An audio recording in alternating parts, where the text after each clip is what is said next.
Delighted that you're here. I'm delighted that I'm here. And now we're going to do our treatment for freedom. Everybody take a deep breath together aloud. I speak my word for myself, my center, and all its members and friends.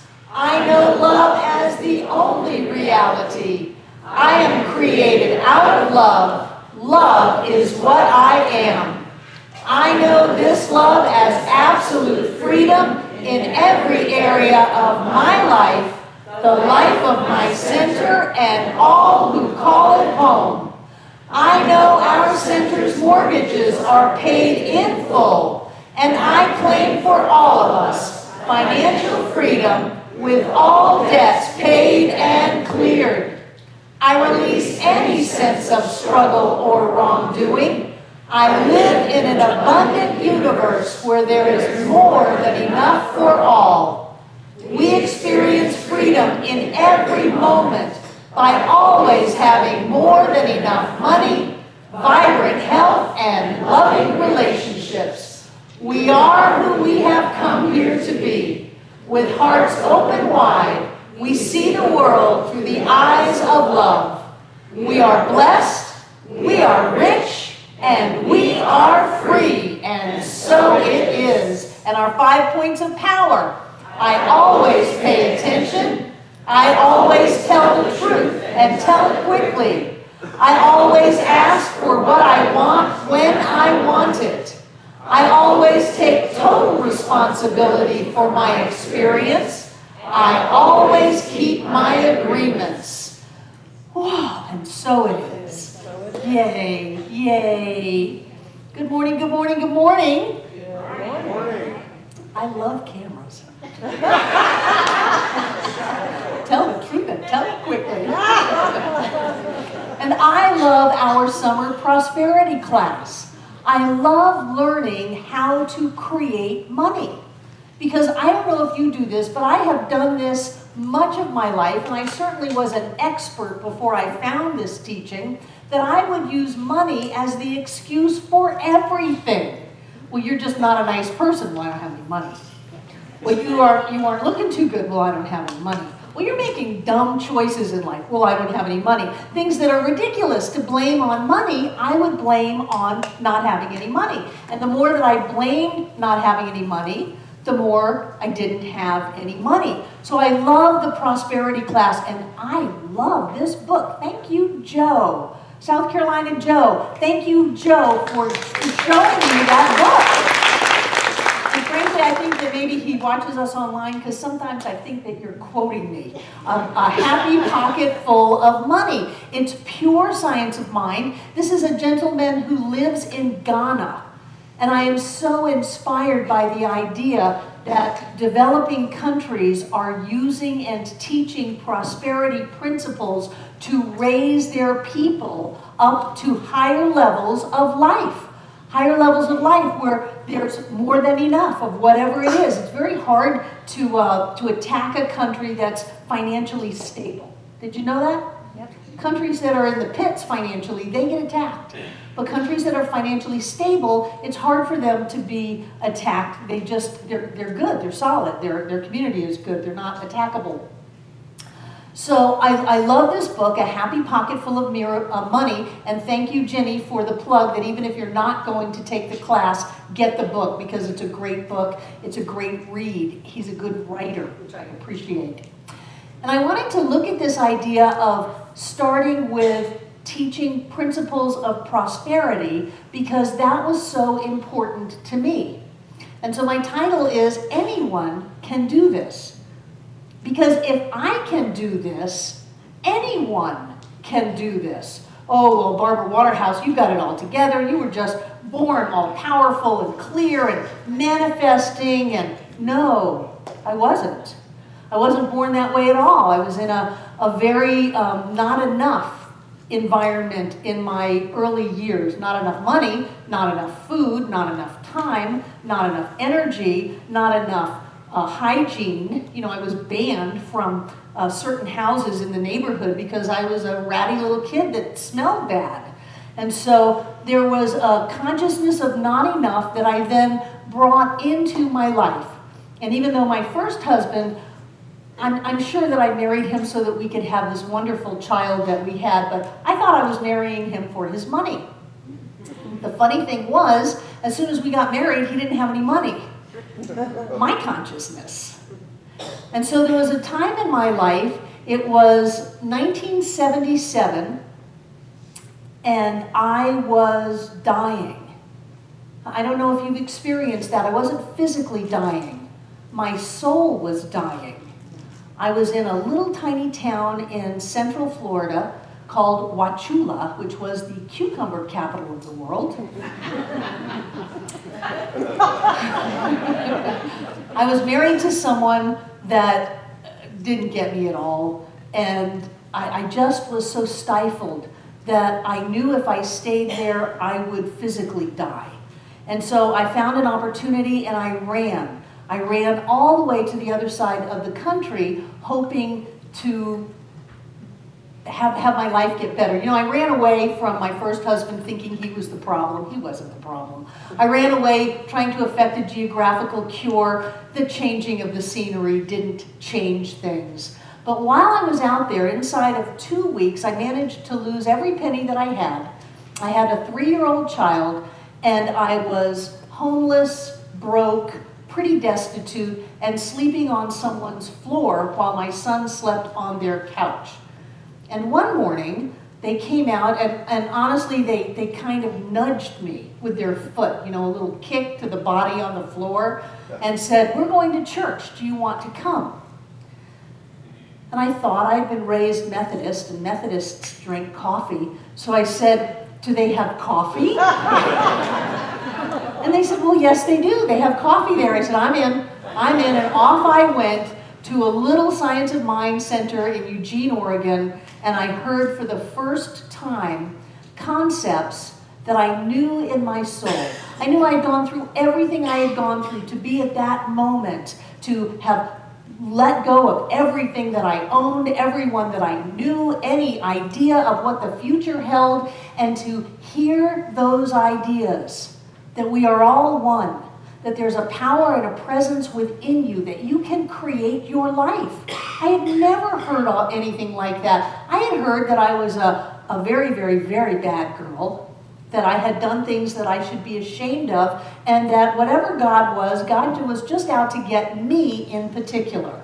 And that whatever I wanted, I would never have, that life was a phenomenal struggle, and that it would be that way forever. And I started hearing these other ideas that said, you have the power to create your life.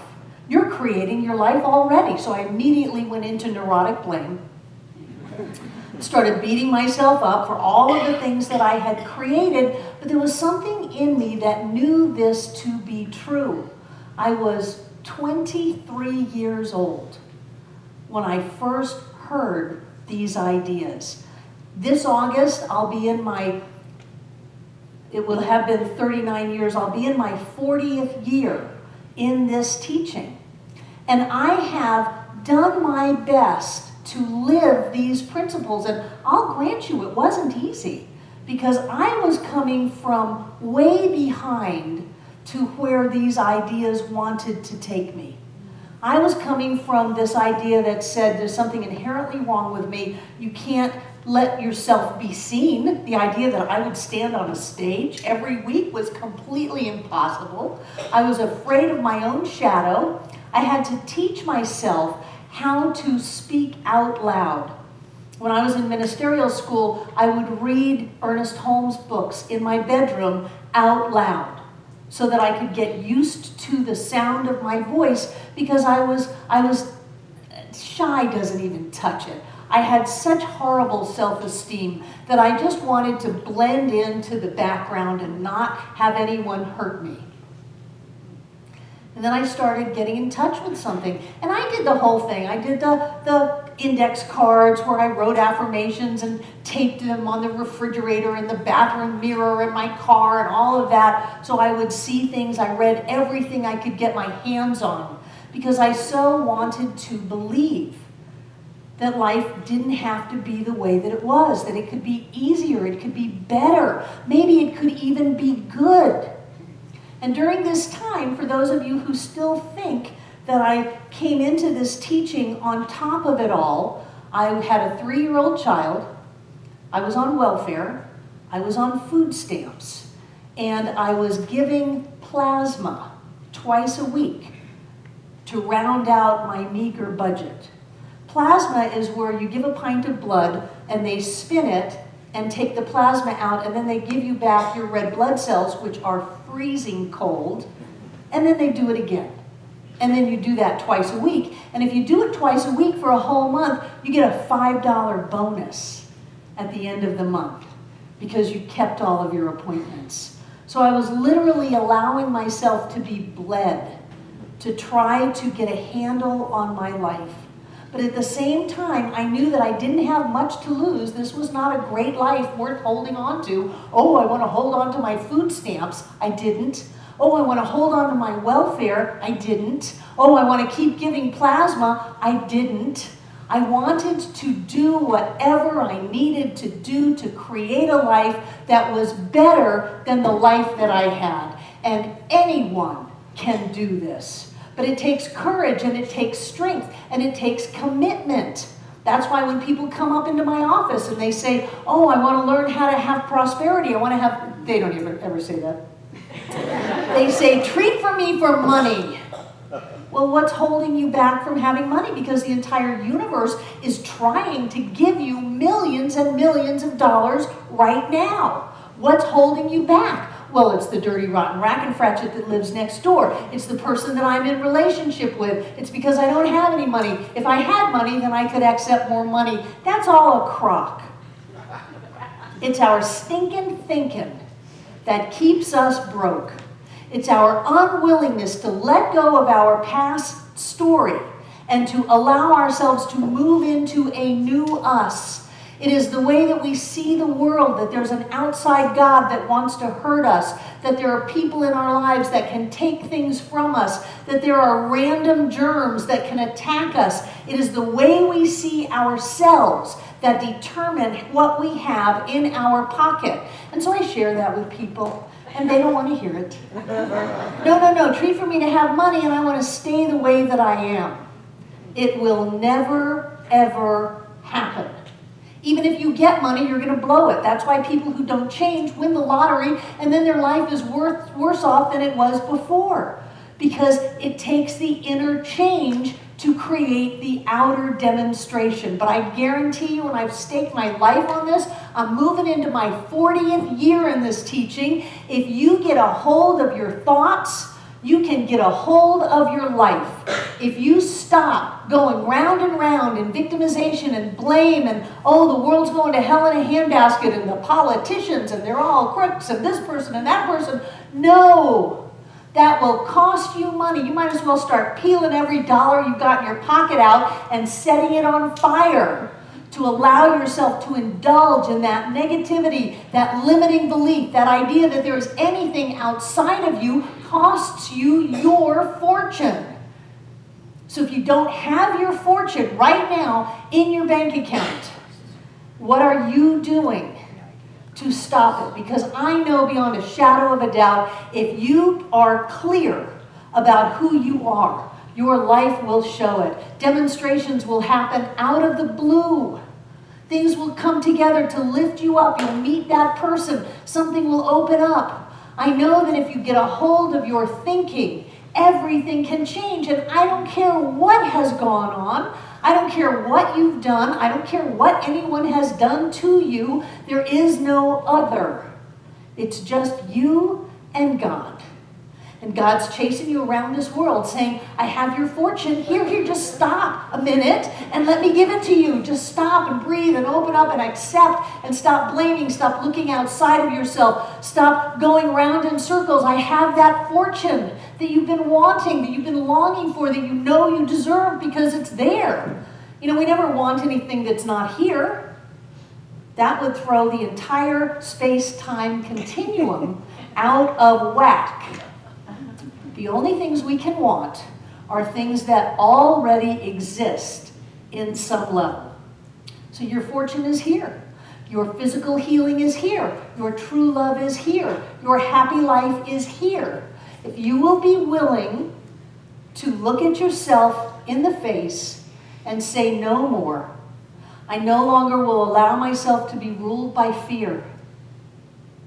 I no longer will allow myself to talk to myself that way.